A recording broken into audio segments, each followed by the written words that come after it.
사도신경으로 신앙 고백하시겠습니다.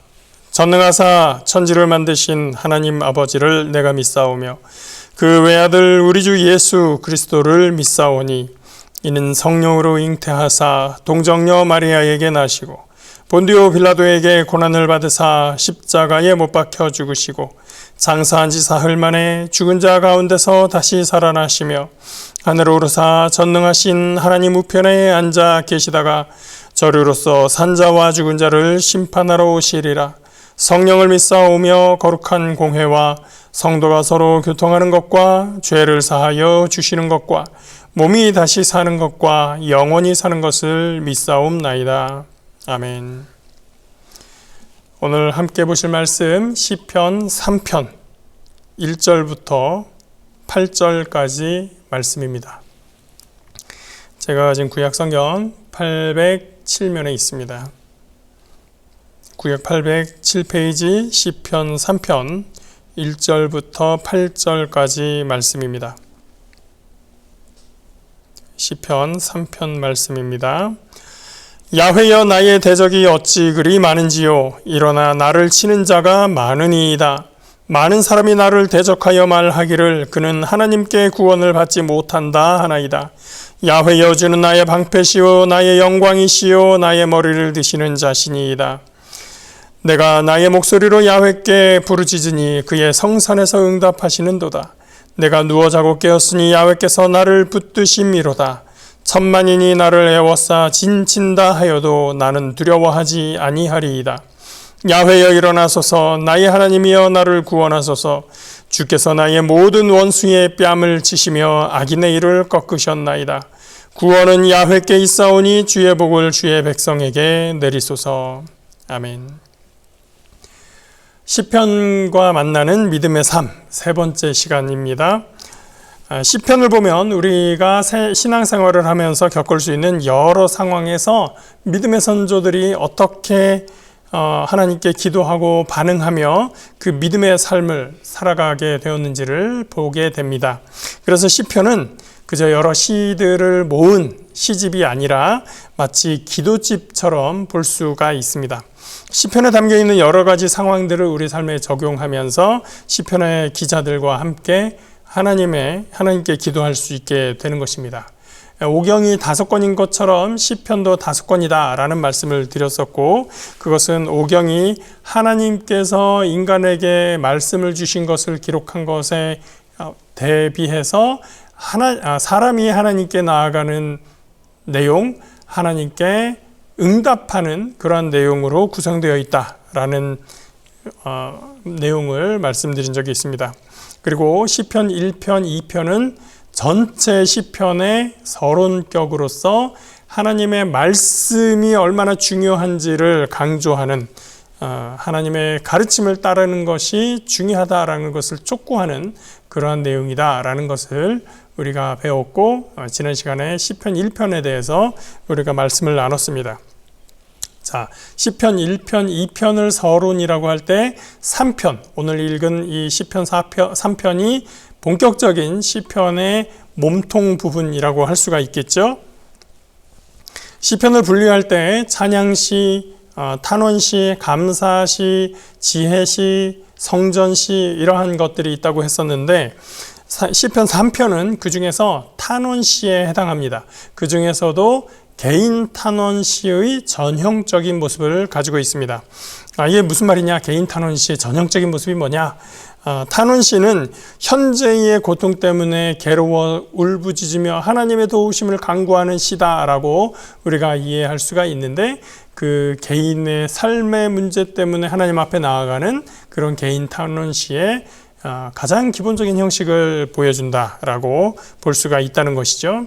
표제를 보시면, 그러니까 표제라고 하는 것은 시편 3편하고 그 아래에 있는 제목에 해당하는 내용입니다. 이 표제를 보시면 다윗이 그의 아들 압살롬을 피할 때에 지은 시라고 기록되어 있습니다.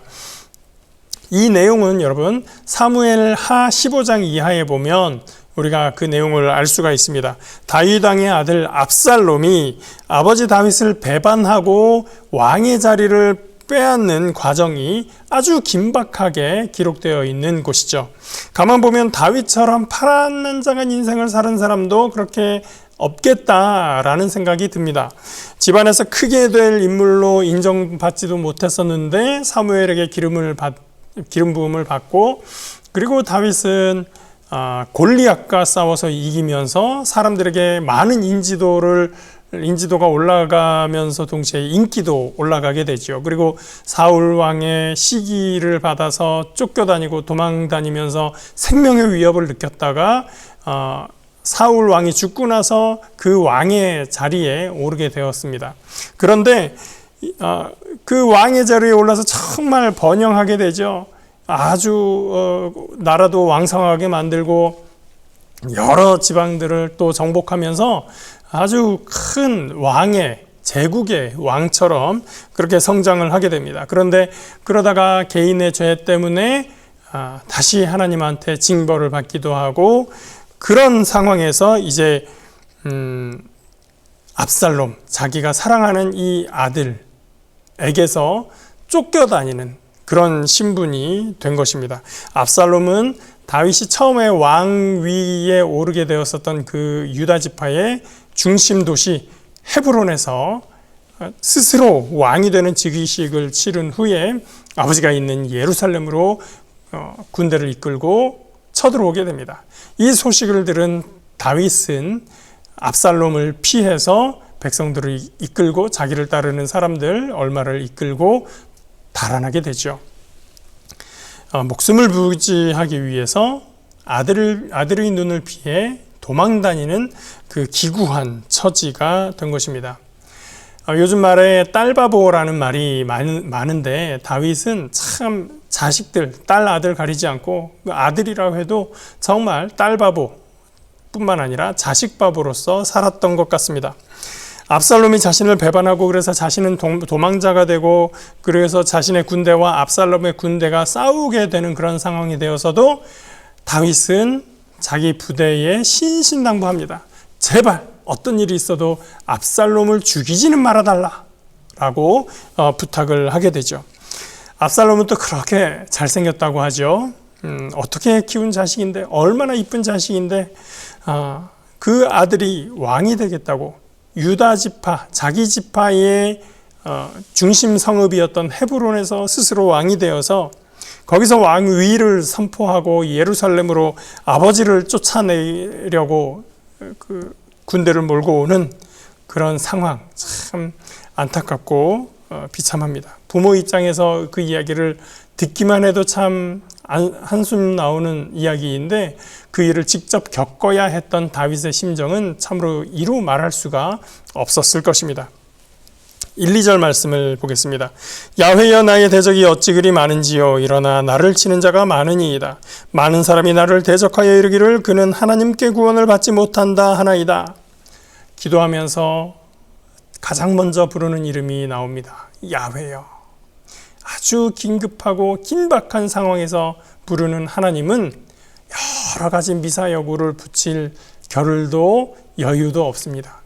하늘을 창조하시고 천지 만물을 지으신 우리 거룩하시고 좋으신 사랑이 많으신 하나님 아버지시여, 이런 미사여구가 담길 여유가 없는 것이죠. 야훼여, 여호와여, 하나님을 부릅니다.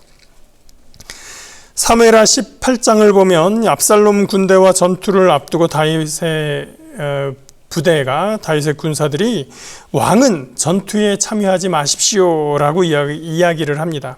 그렇게 다윗을 뒤에 두고 자기들이 나가서 압살롬의 군대와 싸움을 하는데, 그 전투에서 결국은 다윗의 군대가 승리를 하게 됩니다. 그때 압살롬 부대에 전사자들을 세어보니까 죽은 사람만 2만 명이다, 이렇게 18장에 기록되어 있습니다. 그러니 이겼으니 망정이지, 전사자만 2만 명인데 살아서 도망간 사람까지 합하면 이 압살롬의 군대가 도대체 얼마나 컸을지, 몇만이나 됐을지 알 수가 없는 일입니다. 그 전투가 시작하기 전에 다윗은 하나님께 기도할 때 하나님을 부르며 기도한 것입니다. 야훼여, 나를 치려는 자들이 어찌 저렇게 많습니까? 라고 외쳤던 것입니다. 그리고 2절로 이어집니다. 많은 사람이 나를 대적하여 말하기를 그는 하나님께 구원을 받지 못한다 하나이다. 그 대표적인 사람이 사울의 친족이었던 시므이입니다. 사무엘하 16장에 보면 시므이는 도망다니는 다윗을 만나게 됩니다. 그에게 다윗을 향해서 시므이는 돌을 던지면서 저주합니다. 사무엘하 16장 7절 8절 말씀 읽어드립니다. 시므이가 저주하는 가운데 이와 같이 말하니라. 피를 흘린 자여, 사악한 자여, 가거라 가거라. 사울의 족속의 모든 피를 야훼께서 내게로 돌리셨도다. 그를 이어서 네가 왕이 되었으나 야훼께서 나라를 네 아들 압살롬의 손에 넘기셨도다. 보라, 너는 피를 흘린 자이므로 화를 자초하였는지라 하는지라.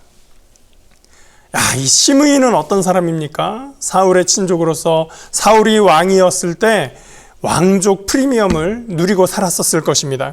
그런데 다윗에게로 왕권이 넘어가면서 자신이 누리던 그 특권들이 모두 다 사라지는 것을 경험했던 거예요.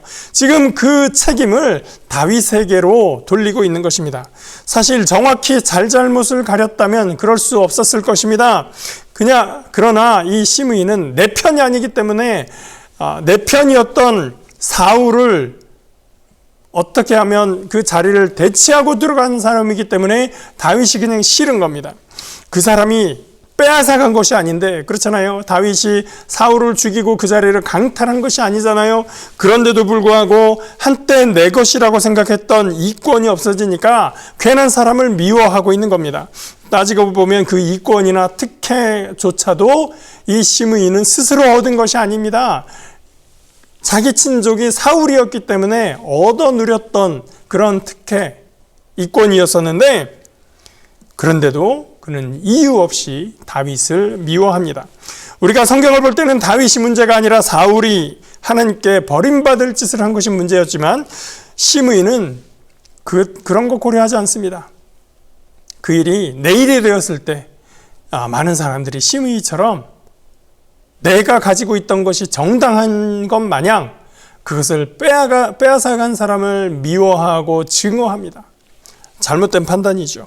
그리고 다윗이 이렇게 된 것을 비웃으며 말합니다. 하나님이 그렇게 만들었다. 하나님께 저주받은 것이다. 그는 비아냥거리고 있었습니다.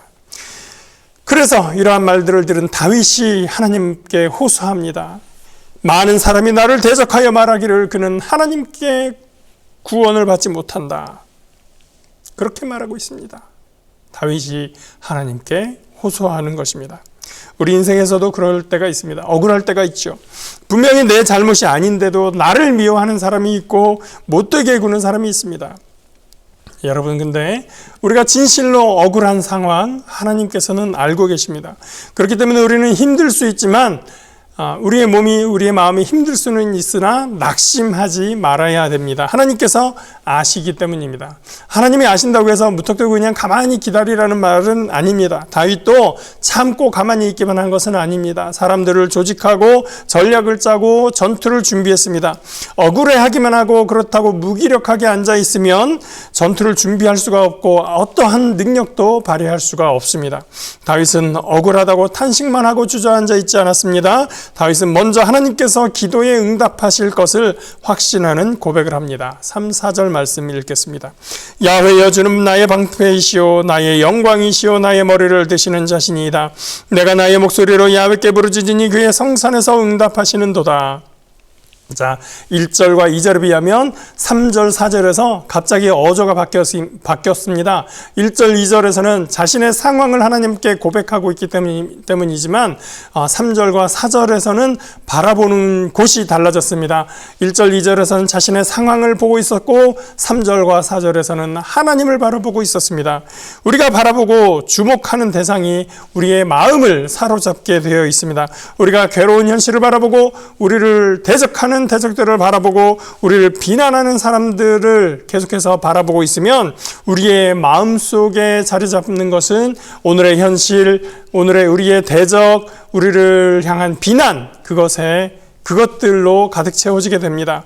그러나 우리가 하나님을 바라본다면 그런 것들이 우리를 사로잡을 수 없게 되는 것입니다. 3제로 보면 머리를 든다라는 표현이 있죠. 사무엘하 15장 30절에 보면 다윗과 그를 따른 백성들의 이 압살롬을 피해서 달아날 때의 모습이 있는데 머리를 가리고 맨발로 울며 가는 모습이 그려져 있습니다. 다윗과 백성들이 얼마나 다급했는지 맨발로 달아나면서 압살롬 파가 알아볼까 봐 머리를 숙이고 얼굴을 가리고 그리고 달아가는 모습입니다. 눈물을 흘리며 예루살렘 맞은편에 있는 감람산을 올라가고 있는 모습입니다. 그렇게 전에는 누가 나를 알아볼까 봐 머리를 숙이고 얼굴을 가리고 그리고 도망가는 처지였지만 이제는 하나님께서 내가 머리를 들고 다닐지라도 두려워할 필요가 없게 만들어주시는 것입니다. 5절 6절입니다. 내가 누워 자고 깨었으니 야훼께서 나를 붙드심이로다. 천만인이 나를 애워싸 진친다 하여도 나는 두려워하지 아니하리이다. 문제가 가득하고 고민이 많으면 우리가 잠들 수가 없습니다. 그런데 다윗의 경우에는 잠들고 깨어나는 것조차 자신의 생사가 걸린 문제였습니다. 사무엘하 17장을 보면 압살롬 측에서 다윗이 잠자는 사이에 제거해버리자라고 하는 계략이 나옵니다. 그런데 다른 의견에 의해서 이 계략은 무산되고 맙니다.